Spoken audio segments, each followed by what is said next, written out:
Doctor വന്ദനാദാസിന്റെ കൊലക്കേസിൽ CBI അന്വേഷണം തള്ളി ഹൈക്കോടതി. പോലീസിന് വീഴ്ച പറ്റിയെന്ന ആക്ഷേപം തള്ളിയ ഹൈക്കോടതി CBI അന്വേഷണം അപൂർവ സാഹചര്യങ്ങളിൽ മാത്രമാണെന്ന് വ്യക്തമാക്കി. ജാമ്യ ഹർജി തള്ളിയതിനെതിരെ പ്രതി സന്ദീപ് സുപ്രീം കോടതിയെ സമീപിക്കും. ശ്രീകാന്ത് വിവരങ്ങളുമായി. ശ്രീകാന്ത്, കുറ്റപത്രം സമർപ്പിച്ചൊരു കേസാണ്. ഇതിൽ പോലീസിന്റെ ഭാഗത്തു നിന്ന് വീഴ്ചയുണ്ടായിട്ടുണ്ട്, അല്ലെങ്കിൽ എന്തെങ്കിലും തരത്തിലുള്ള ഇടപെടലുകൾ ഉണ്ടാകുന്നുണ്ട് എന്നത് അംഗീകരിക്കാൻ കഴിയില്ല എന്ന നിലപാടാണോ കോടതി സ്വീകരിച്ചത്? ഒപ്പം സന്ദീപിന്റെ കാര്യത്തിൽ കോടതി കൈക്കൊണ്ട നിലപാടുണ്ട്.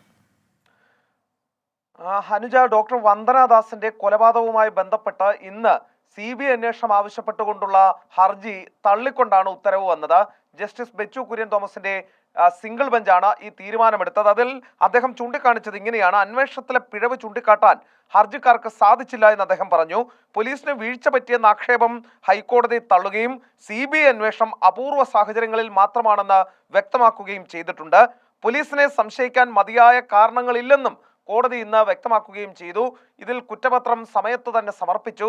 മാത്രമല്ല, പ്രതിയെ അറസ്റ്റ് ചെയ്തു, തെളിവുകൾ ശേഖരിച്ചു, രേഖകൾ ഹാജരാക്കി. ഇതെല്ലാം തന്നെയുള്ള ഒരു കേസിൽ പോലീസിന്റെ ഭാഗത്തുനിന്നും ആകെ ഉണ്ടായത് ഒരു കവേർഡ്ലി ആക്ട് മാത്രമാണെന്നും കോടതി വിലയിരുത്തി. അതായത് ഈ സംഭവം നടക്കുമ്പോൾ ഓടി രക്ഷപ്പെട്ടു എന്നുള്ളതാണ് അവർക്കെതിരായ ആരോപണം. അതൊരു CBI അന്വേഷണത്തിന് വേണ്ട മെറിറ്റ് ആ കേസിനില്ല എന്നാണ് കോടതി കണക്കാക്കിയത്. അതിന്റെ അടിസ്ഥാനത്തിലാണ് ഇത് തള്ളിയത്. ഒപ്പം തന്നെ സന്ദീപിന്റെ ജാമ്യാപേക്ഷയും തള്ളിയിട്ടുണ്ട്. ഇയാൾ സുപ്രീം കോടതിയെ സമീപിക്കുമെന്ന് ഇയാളുടെ അഭിഭാഷകൻ അഡ്വക്കേറ്റ് BA ആളൂർ അറിയിച്ചു. ഡോക്ടർ വന്ദനാദാസ് കൊലക്കേസിലാണ് CBI അന്വേഷണം വേണമെന്ന മാതാപിതാക്കളുടെ ആവശ്യം ഹൈക്കോടതി തള്ളിയത്.